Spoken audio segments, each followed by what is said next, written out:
Praise the lord. నేటి వాగ్దానము, జనులు నీ యందు భయభక్తులు నిలుపునట్లు నీ యొద్ద క్షమాపణ దొరుకును.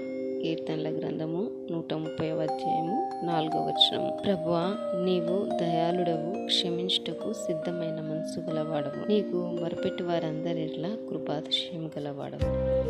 దేవుడు ప్రతి ఒక్కరి పట్ల ఆయన క్షమించుటకు సిద్ధ మనసు గల దేవుడుగా ఉన్నాడు. అనేక సార్లు పాపం చేసి తప్పిపోయినప్పుడు దేవుడు మన పాపములను క్షమించి తిరిగి తన బిడ్డలుగా స్వీకరించడానికి దేవుడు ఇష్టపడుచున్నాడు. అలాడు మరి తన ఆస్తిని అంతా తీసుకొని వెళ్ళి మరి లోకంలో తన స్నేహితులతో పాడు చేసిన కుమారుని తండ్రి ఏ విధంగా క్షమించగలుగుతూ వచ్చాడో అంతకంటే ఎక్కువగా దేవుడు మనల్ని క్షమించడానికి ఇష్టపడుచున్నాడు. ఎప్పుడైతే మన పాపములను ఒప్పుకొని మనం వాటిని విడిచిపెడతామో దేవుడు క్షమించడానికి సిద్ధంగా ఉన్నాడు. తన స్వాస్థ్యంలో శేషించిన వారి దోషమును పరిహరించి వారి చేసిన అతిక్రమముల విషయమై వారిని క్షమించు దేవుడవైన నీతో సముడైన దేవుడు ఉన్నాడా? ఆయన కనికరం చూపుటను సంతోషించబడు గనుక నిరంతరము కోపం ఉంచడు. ఆమేన్.